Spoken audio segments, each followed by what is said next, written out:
sino según el Espíritu. Si es que el Espíritu de Dios mora en vosotros. Hablamos de lo que es el Espíritu Santo morando en la vida de uno. Está presente en cada creyente, pero estamos viviendo conforme al Espíritu cuando Él mora, está habitando libremente en nuestra vida.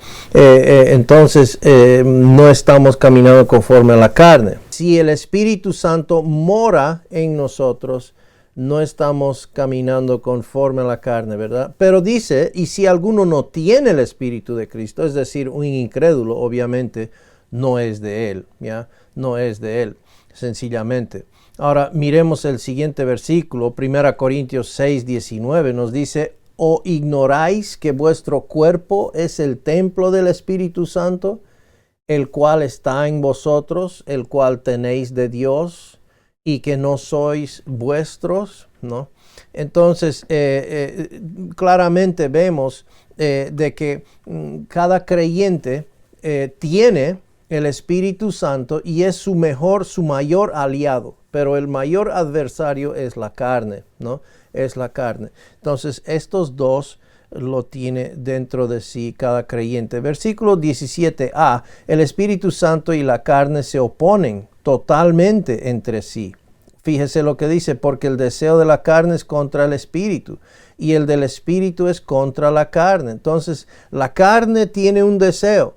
La carne tiene un deseo y va directamente en contra, activamente contra el deseo del Espíritu. Y el Espíritu tiene un deseo que va en contra de la carne. Entonces, la palabra deseos, epitumeo, en el griego, tiene presente, está en el tiempo presente activo, indicativo, ¿no? Entonces, significa que la naturaleza pecaminosa o la carne se encuentra actualmente en una lucha activa y continua contra el Espíritu Santo. Bien, entonces ellos están continuamente el uno contra el otro. Obviamente el Espíritu Santo es Dios y no es que son contrincantes iguales, ¿no? Sino que el deseo del uno va en contra del otro, y entonces pues uno no puede hacer lo que desea, lo que quiere, como vamos a ver en un momento. Entonces no necesitas, y esto es importante enfatizar, no necesitas trabajar más duro o luchar mejor para conquistar la carne y así ser espiritual. Este versículo en realidad enseña lo contrario. Bien, muchas personas creen que deben someter la carne o deben corregir la carne. ¿Por qué? Porque muchas veces yo mismo he creído mucho tiempo que yo soy el problema, yo soy el que tiene que enderezar. Y Pablo dice, entonces, ¿quién es el que peca? Dice en Romanos capítulo 7. No soy yo, sino la carne que mora en mí. Ahora, eso no está para decir, no fue mi culpa, lo hizo la carne, ¿no?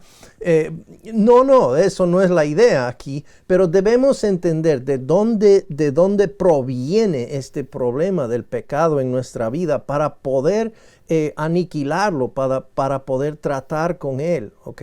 Y muchas personas están tratando con lo que es el fruto, ¿no? Y queriendo mejorar su vida o dejar de pecar en ciertos aspectos, en ciertas áreas de su vida, tratar de no enojarse, y están leyendo libros sobre el enojo y tratar de manejar el enojo. En realidad están disimulando el meollo del asunto. Aprenden a disimular el asunto en vez de tratar con la raíz del problema, que es el pecado. La naturaleza de pecado es la raíz del árbol, el cual causa que el fruto salga de esa manera. Entonces, cuando yo como creyente estoy presentado a la carne, ¿qué va a resultar en mi vida? Pues el fruto o las obras que vienen de la carne, que provienen de los deseos de la carne. La carne es un personaje, no soy yo. Yo soy una nueva persona, soy una nueva criatura en Cristo. La carne es una sustancia, es una tendencia hacia el mal que nunca va a corregirse, nunca va a mejorarse.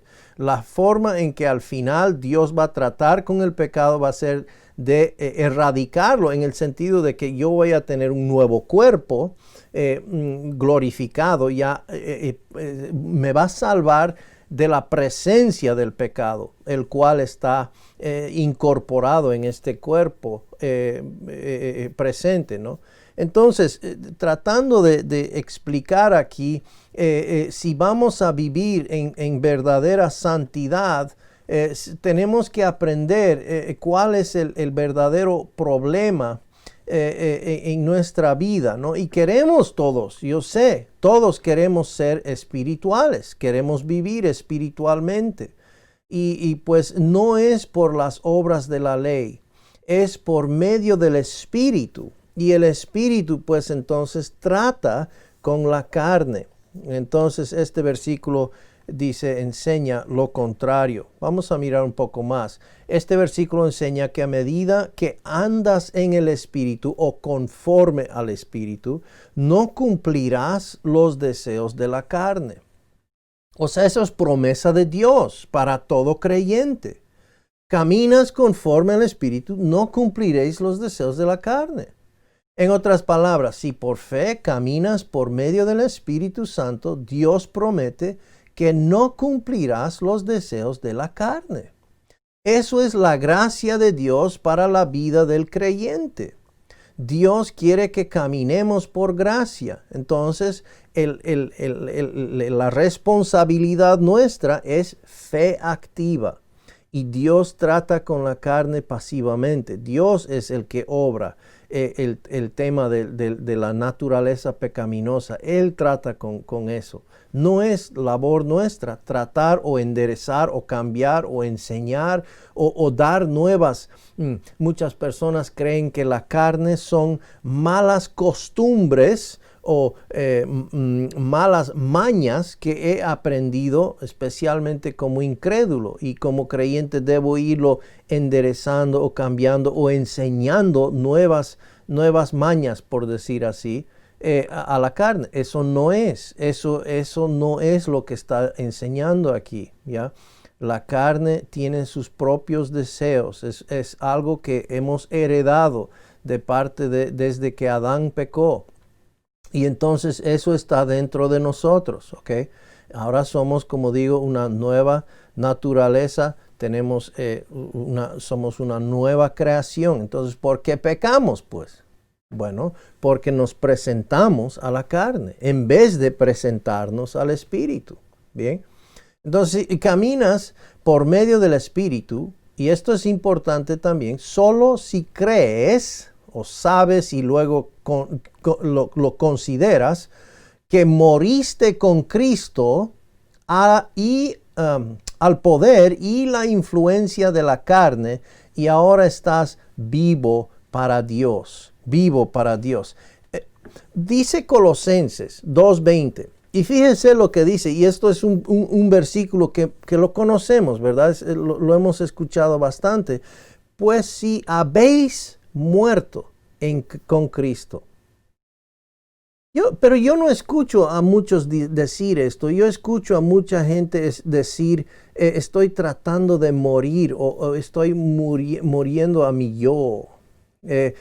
Trato de morir a mi yo.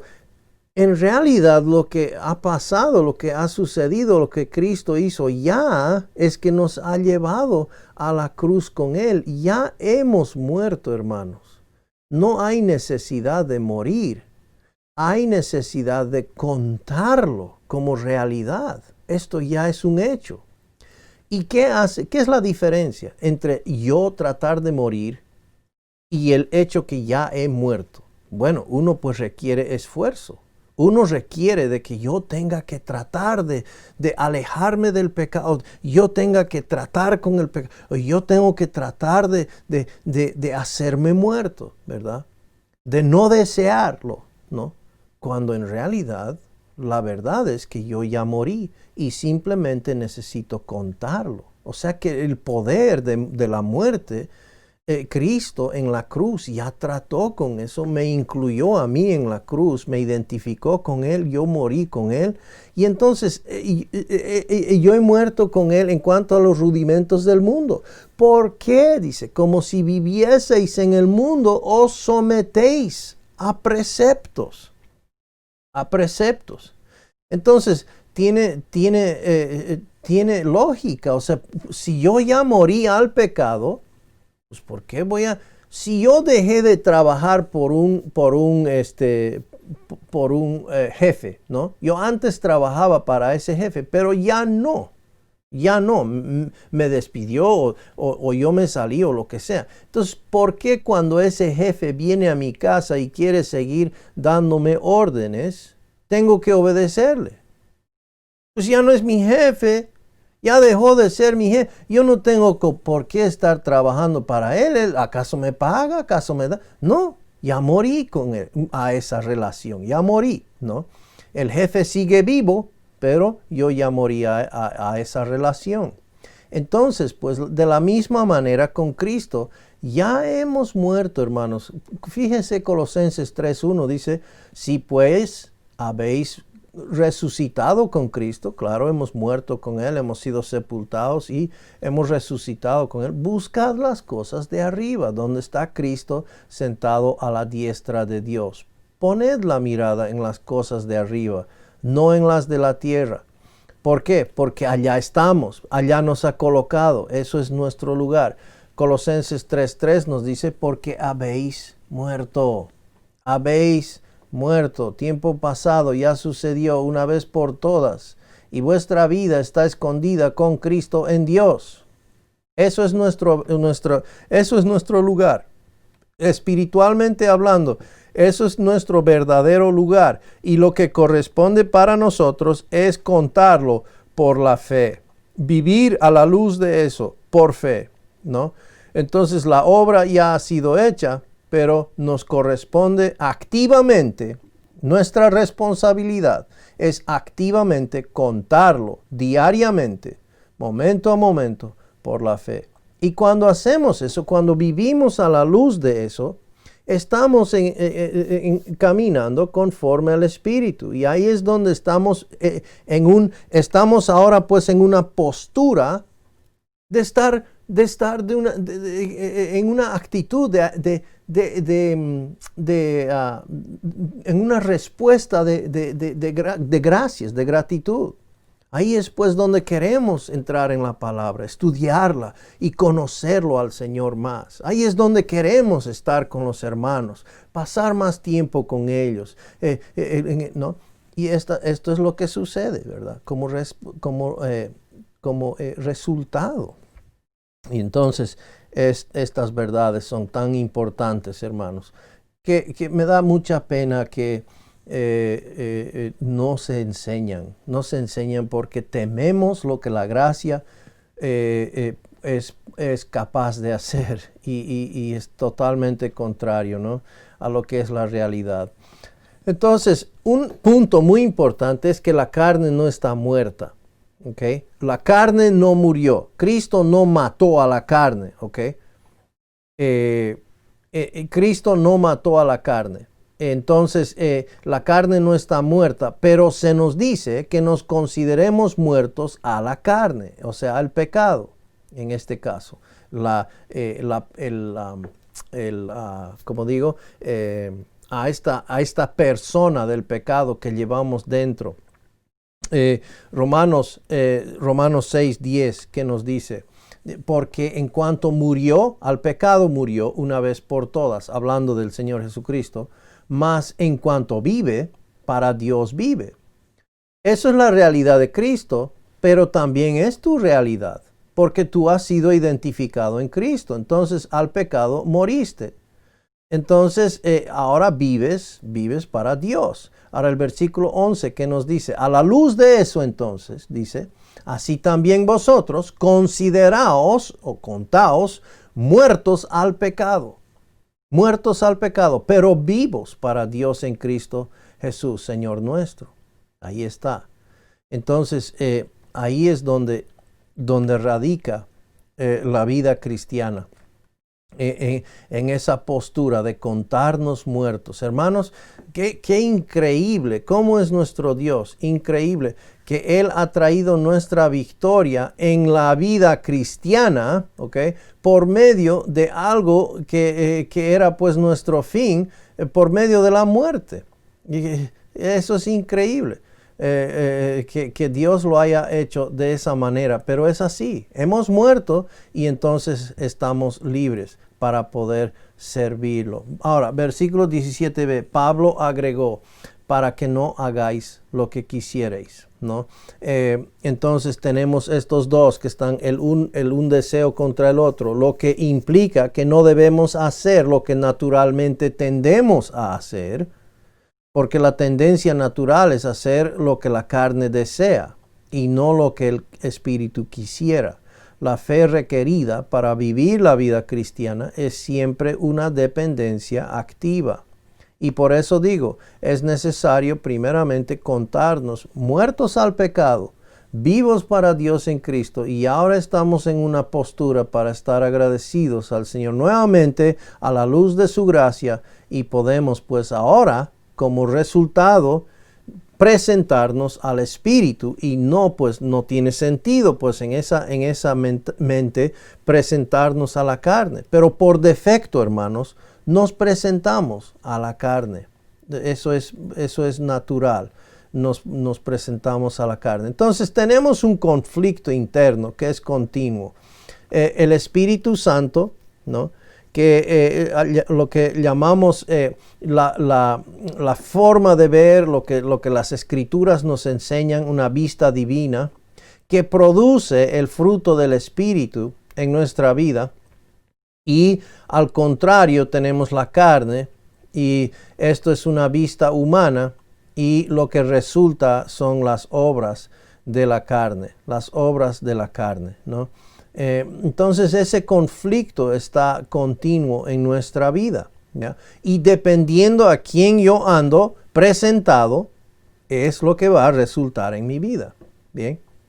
Yo puedo presentarme, he muerto al pecado, pero puedo presentarme al pecado. También puedo presentarme al Espíritu. ¿A quién voy a escoger? Y como digo, por defecto, por lo natural, nuestra forma de pensar todavía tenemos bastante que es una forma humana de pensar, y pues por defecto lo natural es irnos a la carne, ¿no? Y tenemos que dejar que la palabra nos lave, que nos enseñe, que nos limpie y que nos demuestre la importancia, la suma importancia que es presentarnos ante el Espíritu para poder realmente vivir la vida que corresponde de acuerdo a quienes somos, ¿no? De acuerdo a quienes somos ahora en Cristo. Dice el versículo 18, pero si sois guiados por el Espíritu, no estáis bajo ley. Eso es un lindo versículo. Y qué lindo que lo coloque ahí, porque pues estos hermanos estaban deseando estar o colocarse bajo la ley. Y Pablo les ha preguntado, ¿ustedes que quieren estar bajo la ley, han escuchado lo que dice la ley, lo que requiere la ley? Pero si sois guiados por el Espíritu, dice, no estáis bajo ley. Entonces hay un contraste aquí. Un resultado de andar en el Espíritu es, si sois guiados por el Espíritu, no estáis bajo la ley. Entonces la condición de la palabra sí es una condición de primera clase en griego que asume una realidad presente. O sea, podría leerse, si eres guiado por el Espíritu Santo, y asumo que así es, porque todo creyente debería, ¿no?, estar caminando, y eso es el deseo, asumo que así es, entonces no estás bajo la ley, Bien, entonces versículos 16 a 18, la implicación aquí es que el Espíritu Santo nunca guiará, guiar, traer o llevar al creyente a un sistema de obediencia a la ley, ya sea para justificación o santificación. Bien, Aquí tenemos una figura para ilustrar la carne y la ley. Hay un letrero ahí, un letrero rojo, que dice prohibido sentarse. Y ahí el caballero evidentemente vio el letrero y le dice a su esposa, de repente tengo la sensación que necesito sentarme. Cuando dijo prohibido sentarse, la ley le dijo prohibido sentarse y ahora él quiere sentarse. Tiene una fuerte sensación que necesita sentarse. Y esto es la naturaleza de la carne. La carne repela, la carne va en contra de la ley. Y entonces, si queremos alimentar la carne, si queremos darle más gasolina a la carne, pues bien, vaya y colóquese bajo la ley. Bajo la ley, eso es la forma de darle cuerda a la carne y la carne reacciona, ¿verdad? Ya sea con orgullo, ¿no? Cumpliéndolo o rechazándolo. Dice Romanos 6:14, porque el pecado no tendrá dominio sobre vosotros, pues no estáis bajo la ley, sino bajo la gracia, ¿ok?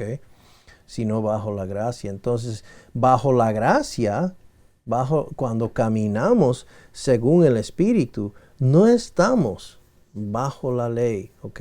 Cumplimos la ley, porque el Espíritu no nos lleva a pecar, ¿ok?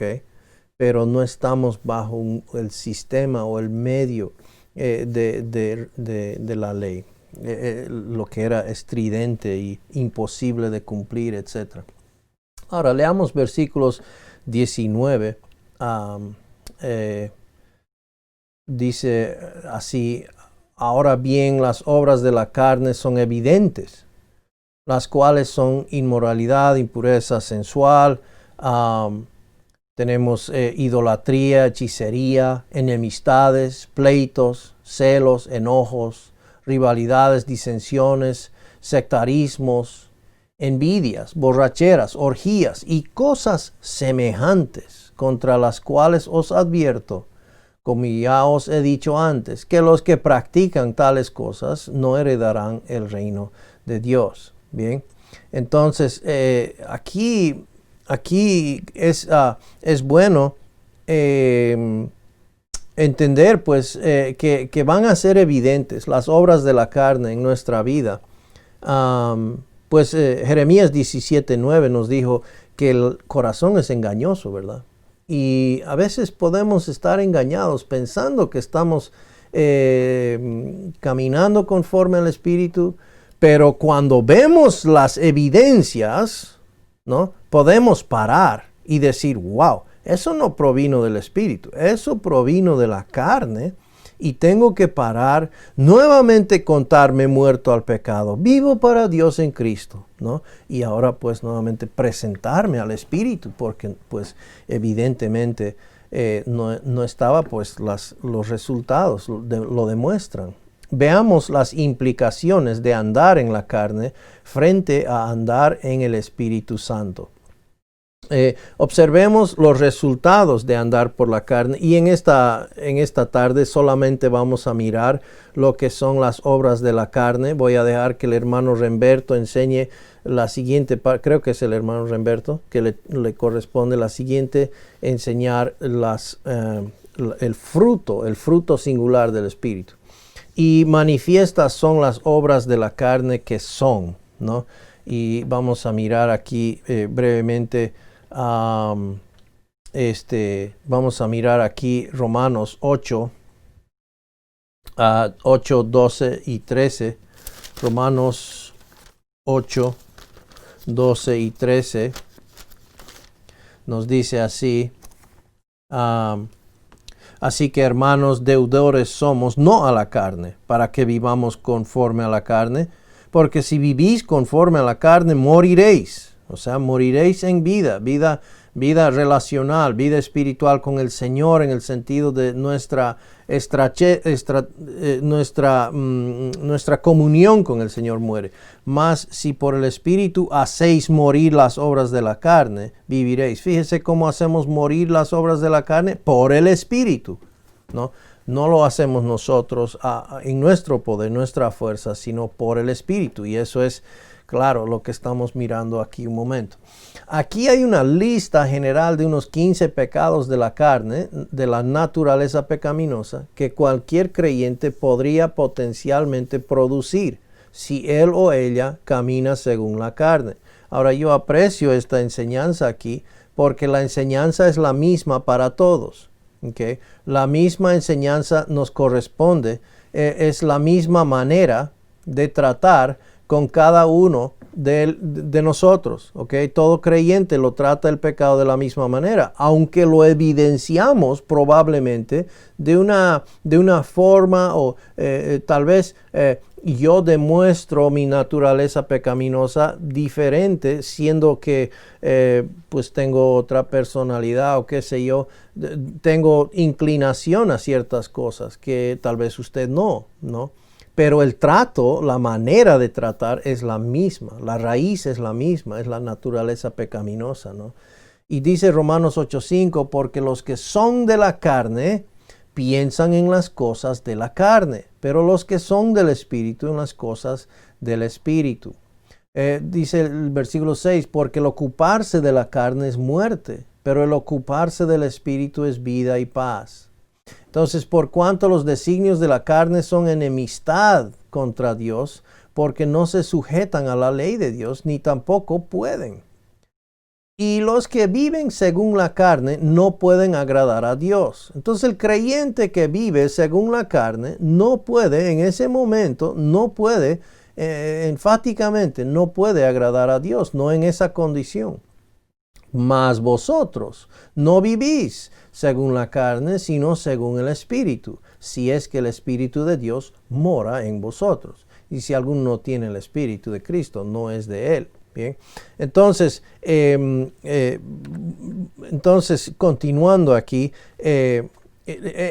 existe el peligro de, vamos a ver entonces estos pecados listados, las evidencias de la naturaleza pecaminosa, las obras de la carne.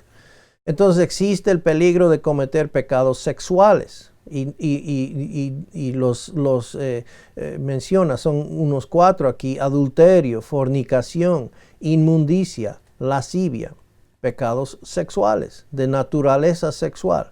Existe el peligro de cometer pecados religiosos, como la idolatría, como las hechicerías, ¿no? Entonces, en sí, Dios nos ha creado a nosotros, el creyente debe alabar a Dios, ¿no? Y luego amar a la gente, ¿no? Para luego usar las cosas, ¿no? Debe adorar a Dios, amar al hombre, amar al prójimo y usar las cosas. Pero ¿qué pasa en la idolatría?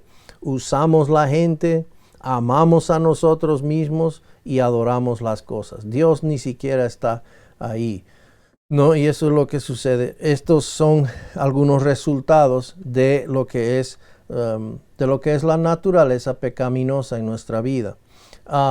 Existe el peligro de cometer pecados de relaciones interpersonales. O sea, una persona que está caminando conforme al Espíritu, sea incrédulo o sea creyente, ¿okay? Va a mostrar enemistades, pleitos, celos, iras, contiendas, disensiones, herejías, envidias, homicidios.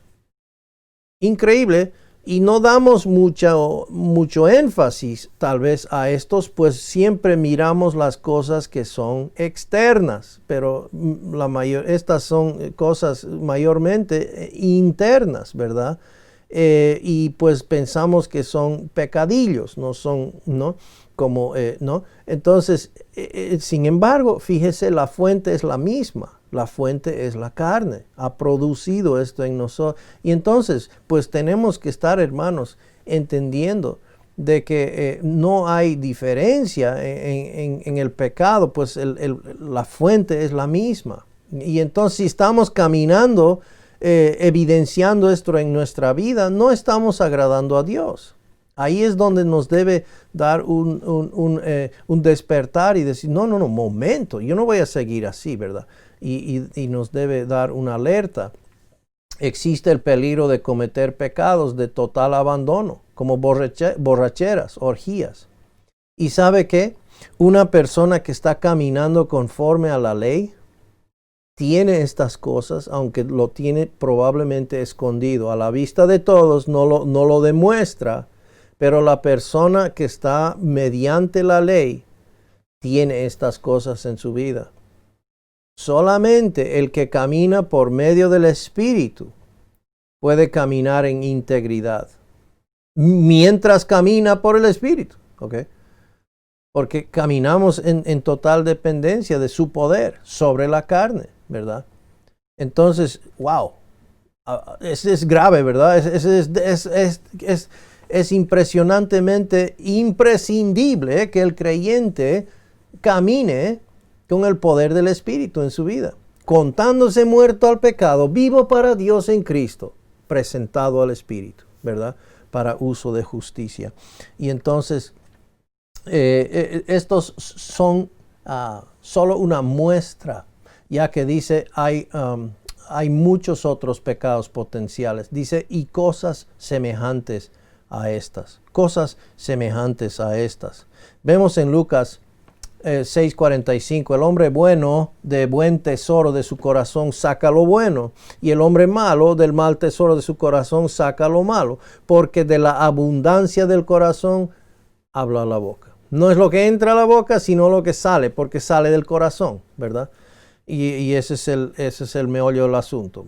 Santiago 4:1 dice, ¿de dónde vienen las guerras y los pleitos entre vosotros?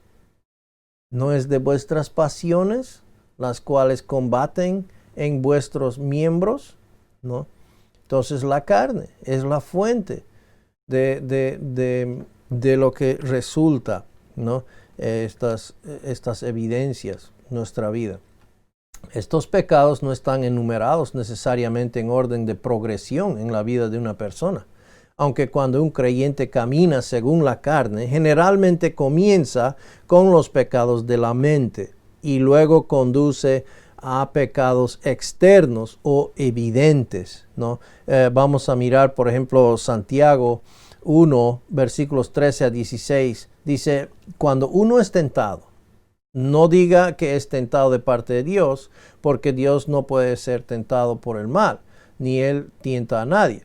Pero dice, sino que cada uno es tentado cuando su propia concupiscencia es atraído y seducido, mental. Luego dice, entonces la concupiscencia después de que ha concebido, da a luz el pecado. Y el pecado, siendo consumado, da a luz la muerte. Dice entonces, amados hermanos míos, no erréis. Muy bien, entonces debemos darnos cuenta de que prácticamente todos los pecados conducen a la muerte y todos comienzan en el corazón, la mente, cuando un creyente camina por la carne en lugar de hacerlo por el Espíritu, Bien, Gálatas 6 y 7, no os engañéis, Dios no puede ser burlado, pues todo lo que el hombre sembrare, eso también segará. Entonces estamos sembrando a la carne, vamos a segar de la carne. Sembrando el Espíritu, en su tiempo segaremos las cosas del Espíritu. Dice más adelante en el versículo 8, porque el que siembra para su carne, de la carne segará corrupción, mas el que siembra para el Espíritu, del Espíritu segará vida eterna. Promesa de Dios, hermanos. Promesa de Dios, vida eterna, en la calidad de vida, en la vida presente, vida eterna, vida abundante y esa vida de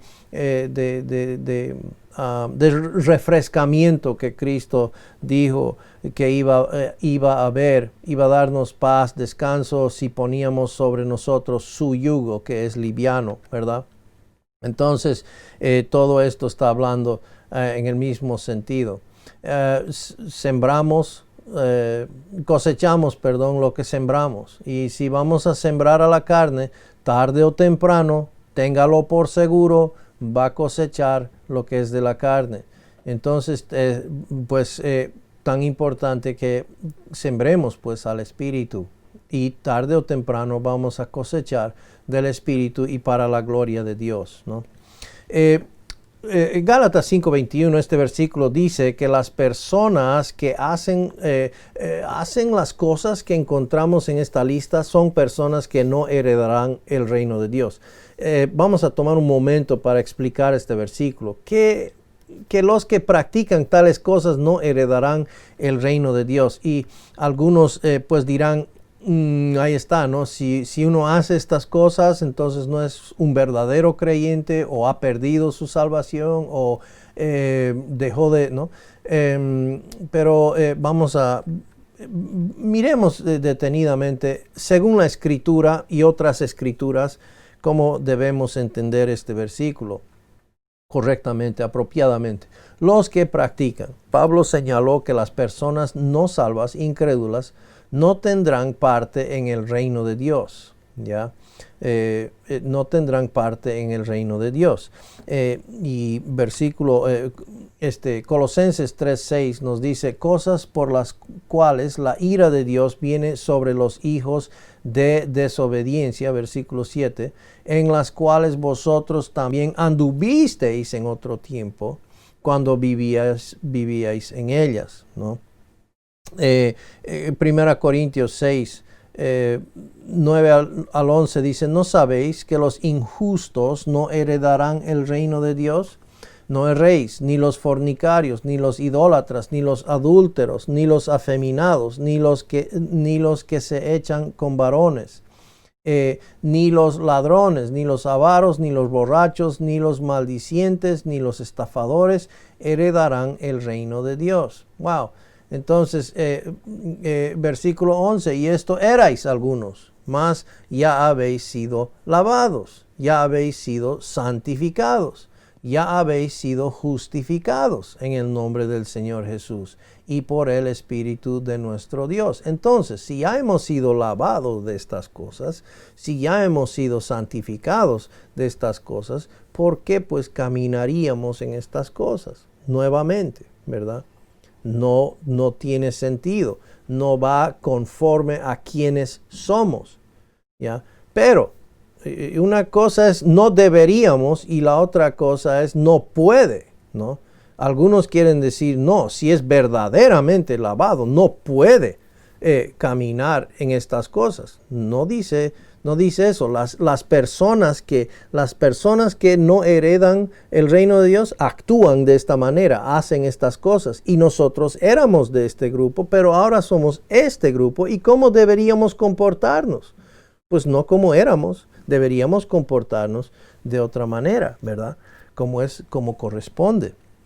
Como un hijo de Dios que sí va a heredar el reino de Dios. Sí o sí va a heredar el reino de Dios, entonces ¿cómo debe ser mi comportamiento? Hoy día debe reflejar aquello, ¿verdad? O sea, creo que es lógico, pero algunos lo tergiversan y entonces tenemos que dar un poco de explicación. Aquí hay algunas cosas a considerar, ¿verdad? Dice, sabemos que sin excepción todo creyente heredará el reino de Dios. No por su buen comportamiento, y entonces, sino por las bondadosas promesas de Dios. Las bondadosas promesas de Dios. Miremos algunos de ellas. Colosenses 1:12 nos dice, con gozo, dando gracias al Padre que nos hizo aptos para participar de la herencia de los santos en luz. Ya lo hizo, ya nos hizo aptos. ¿Ya? Luego vemos el versículo 13, dice, el cual nos ha librado de la potestad de las tinieblas y trasladado al reino de su amado Hijo. Esto ya sucedió tiempo pasado.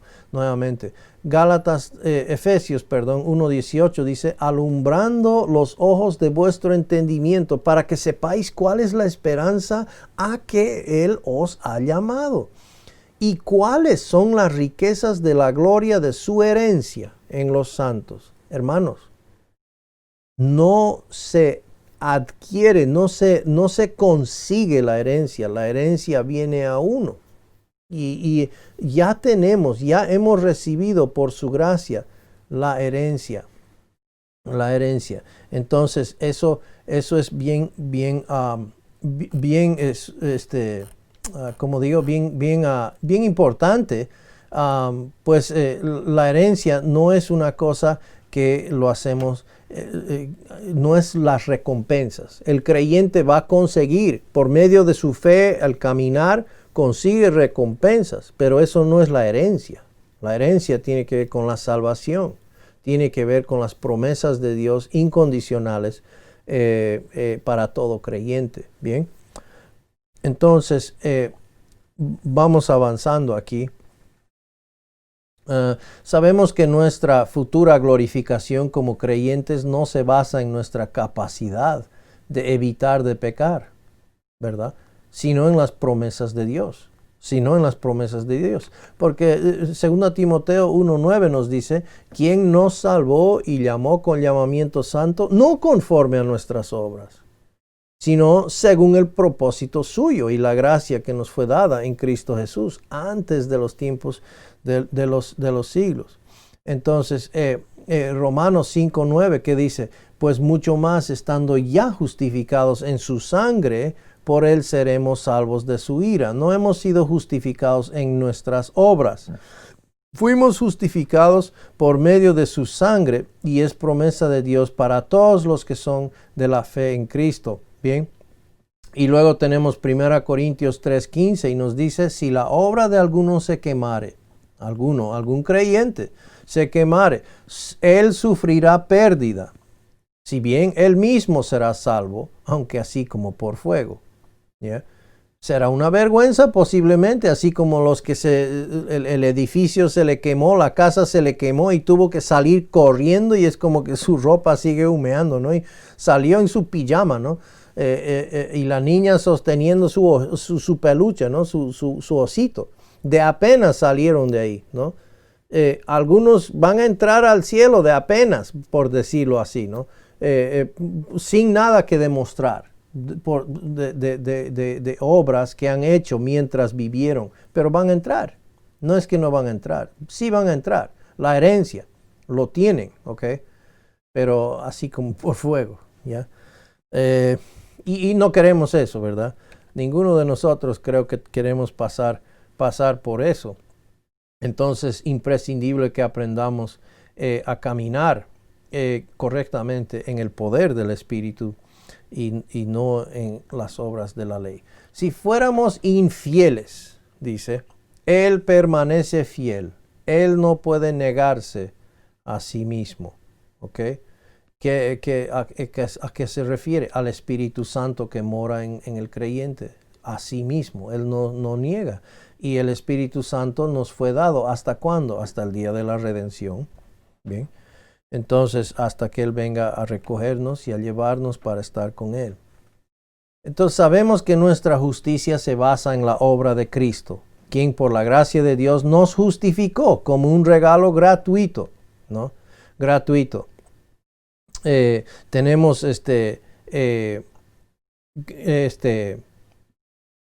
podemos hablar de Gálatas, por ejemplo, Gálatas 2:16, ¿qué nos dice? Sabiendo que el hombre no es justificado por las obras de la ley, sino por la fe de Jesucristo. Nosotros también hemos creído en Jesucristo para ser justificados por la fe de Cristo y no por las obras de la ley, por cuanto por las obras de la ley nadie será justificado. Entonces, no por el hecho de que dejemos de obrar, vamos a perder algo que jamás hemos conseguido por ese medio. Sabemos que nuestra salvación no es mantenida por nuestro buen comportamiento, ni se pierde por mal comportamiento. ¿Ok? Entonces, si de alguna manera, fíjese, razonemos aquí un momento. Somos salvos por gracia. Todos dicen amén. Ahora, si mi mal comportamiento me hace perderlo de alguna manera, quiere decir que ¿qué? De alguna manera me estoy manteniendo salvo. Entonces, no es por fe, no es por la promesa de Dios que soy salvo, es por algo que yo tengo que continuar haciendo. Y eso es obra. Eso ya son obras. Y entonces, el creyente que está dependiendo de alguna manera de algo que él tiene que hacer para mantenerse acepto ante Dios, no puede crecer, no puede madurar, no puede gozarse en la gracia de Dios para que la gracia empiece pues a hacer su obra por medio de la palabra de Dios, a trabajar en su vida y a cambiar a un punto de vista divino, ¿verdad? Para que él pues pueda ahora por el poder del Espíritu tratar con el pecado y vivir en libertad y sirviendo al Señor como debe, ¿no? Con el gozo del corazón, con lo que el Espíritu da, ¿verdad? Estas cosas son sumamente importantes. Hay algunas cosas que este pasaje no está comunicando. Pablo no está deduciendo que los Gálatas podrían perder su salvación, ¿no? Hemos dicho eso. Tampoco estaba diciendo que si los Gálatas practicaban el pecado, en realidad nunca fueron salvos, ¿ya? Tampoco estaba diciendo aquello. Pablo no estaba diciendo que una persona salva nunca puede pecar, porque todos nosotros, si somos honestos, ¿ya? Debemos admitir que a veces cometemos algunos de los pecados encontrados en esta lista, a pesar de que somos salvos, ¿no? Por ejemplo, enemistades, pleitos, celos, ¿qué tal? Iras, contiendas, disensiones, herejías, envidias. ¿Vamos a decir que nunca cometemos alguno de aquello? Honestamente, tenemos que admitir que sí, ¿verdad? Y entonces, ¿de dónde proviene? ¿Cuál es el causante y cómo tratamos con él, ¿verdad? Y eso es lo que Pablo está llegando a explicar a los Gálatas. Ustedes están seguramente, ellos tenían que admitir, habían pleitos y contiendas entre ellos. ¿Por qué? Porque pues estaban caminando bajo o queriendo caminar bajo la ley. Entonces la evidencia es clara. No podían negarlo. Y entonces Pablo dice, ¿de dónde viene eso? Del Espíritu. La ley no produce el fruto del Espíritu, ¿no? Caminar mediante la ley no produce el fruto del Espíritu. ¿Y qué están produciendo ustedes? Las obras de la carne.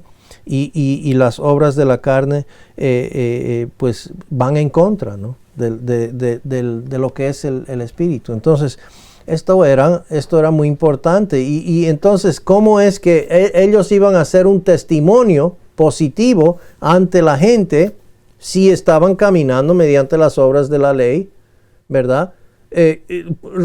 Produciendo iras, contiendas, celos, etcétera, ¿no? Herejías. Era claro ahí en los Gálatas. ¿Qué testimonio ante el mundo? Que el mundo vive en eso. El mundo anda en eso, ¿no? Ellos no van a heredar el reino de Dios, pero ustedes sí. Pero entonces caminen conforme a personas que van a heredar conforme al Espíritu, ¿verdad? Entonces a eso creo, resumiendo, ¿no? a mi manera, aquí, pero continuemos. Si fuera imposible para el creyente pecar, ¿por qué las Escrituras nos advertirían repetidamente no pecar? Y en realidad, hermanos, los pasajes que hablan de no practicar el pecado nunca tienen que ver al creyente, o al incrédulo, perdón. Tienen siempre que ver al creyente. Dios está interesado en que el creyente no camine en pecado.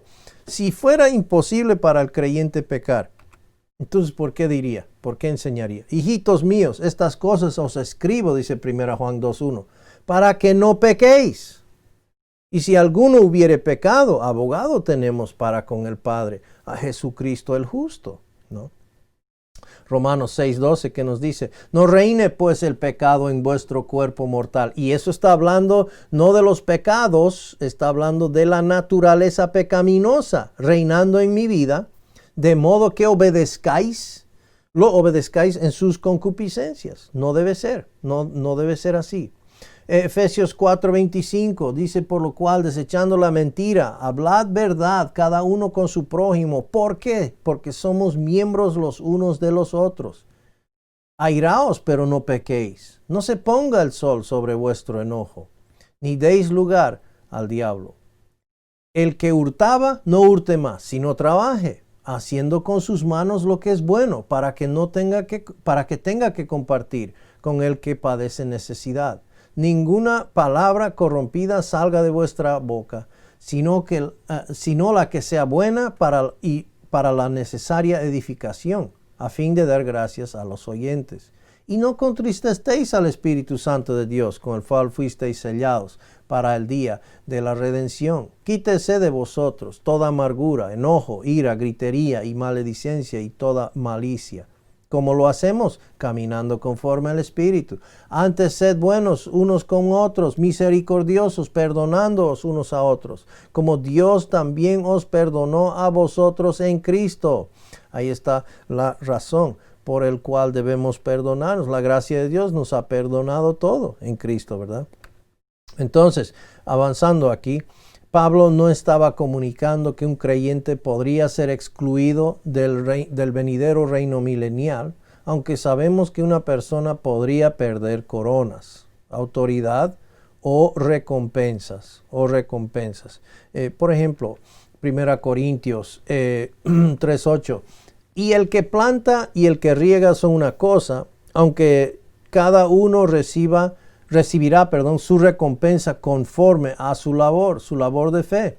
Y dice, y ahora hijitos, permaneced en él, para que cuando se manifieste tengamos confianza, para que en su venida no nos alejemos de él avergonzados. 1 Juan 2:28, ¿no?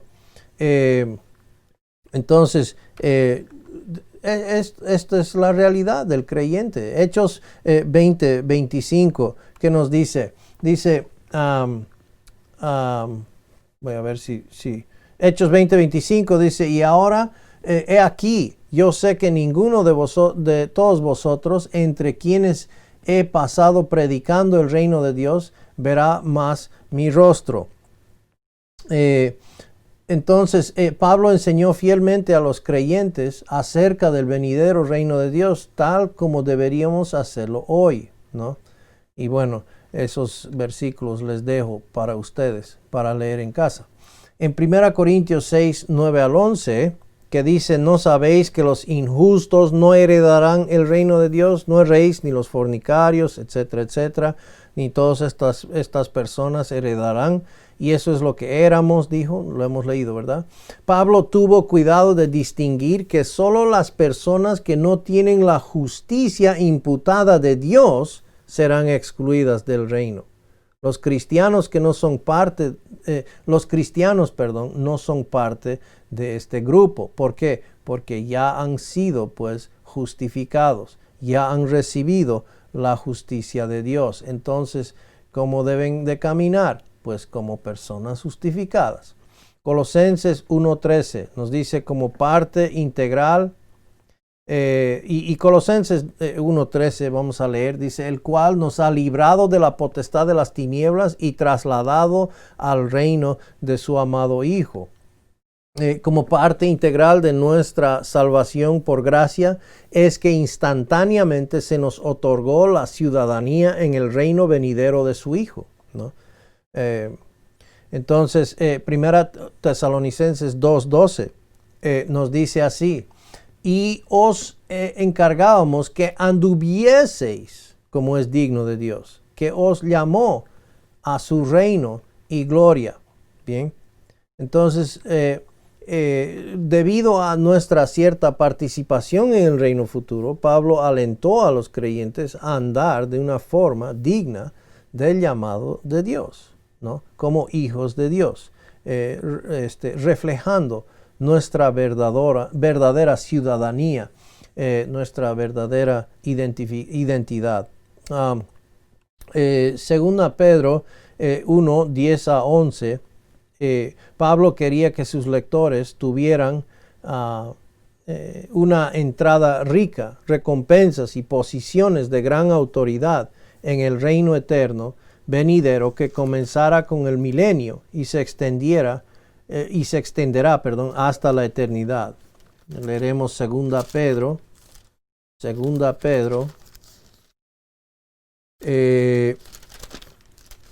1, 10 y 11. Dice así: por lo cual, hermanos, tanto más procurad hacer firme vuestra vocación y elección, porque haciendo estas cosas no caeréis jamás, porque de esta manera os será otorgada amplia y generosa entrada en el reino eterno de nuestro Señor y Salvador Jesucristo, en contraste al que entrará como salvado de fuego, ¿no? Va a haber una amplia y, como dice, amplia y generosa entrada en el reino para aquellos que están pues caminando de una manera adecuada, correcta, como Dios quiere, ¿verdad? Como Dios anhela que hagamos. Hechos 14, 22 nos dice así: confirmando los ánimos de los discípulos, exhortándoles a que permaneciesen en la fe y diciéndoles: es necesario que a través de muchas tribulaciones entremos en el reino de Dios. Bien, entonces los escritores del Nuevo Testamento alentaron a los creyentes con una amonestación a continuar firmes en la fe, recordándoles que se espera que pasemos por muchas pruebas y luchas antes que entremos al reino de Dios. Y eso es verdad de todos, ¿verdad? Especialmente del que quiere vivir verdaderamente piadoso, ¿no? Entonces, por factor tiempo vamos a seguir. ¿Qué está comunicando Gálatas 5:21? Acerca de los cuales os amonesto. Y esto es decir de antemano, como yo os lo he dicho de antemano, antes que los que practican tales cosas no heredarán el reino de Dios. Son los no salvos que no tienen parte en el reino de Dios, quienes practican estas obras de la carne que conducen a la muerte. En esencia, Pablo estaba diciendo que el pecado está completamente fuera de lugar. Es ilógico y tonto para nosotros que algún día heredaremos el reino. Efesios 4:20, mas vosotros no habéis aprendido así a Cristo, ¿verdad? Entonces, vemos aquí por qué estaríamos involucrados en las actividades que aquellos que no heredarán el reino de Dios cuando esas actividades conducen a la muerte, ¿no? Romanos 6:23, muchas veces lo usamos en el evangelismo, pero Romanos 6:23 en realidad se ocupa de enseñar al creyente de caminar conforme a la gracia de Dios, porque dice: porque la paga del pecado es muerte. Es decir, si caminamos conforme a la carne, la paga del pecado, ¿ya? Eso es muerte en vida, muerte en mi relación con el Señor, con los hermanos, ¿no? Más la dádiva de Dios, la gracia, ¿no? Es vida eterna. Vida eterna en Cristo Jesús, Señor nuestro, ¿no? Entonces, cuán importante aquello. El que siembra la carne cosecha, ¿qué? Muerte. El que siembra el Espíritu, ¿siembra qué? O cosecha vida. La dádiva de Dios es vida eterna. Y eso es lo que está hablando en realidad en ese versículo. El contexto es vida cristiana. Pero lo podemos usar en el evangelismo también, porque pues es verdad. La paga de nuestros pecados es muerte, ¿no? La dádiva de Dios es vida eterna en Cristo Jesús, quien pagó por nuestros pecados y resucitó al tercer día. Y entonces es muy cierto para la justificación tanto como para la santificación. Bien, continuando aquí entonces, vamos a concluir el estudio de hoy. Espero, hermanos, que no haya confusión con el versículo 21 y que esté claro, que esté claro el énfasis que hemos tratado de dar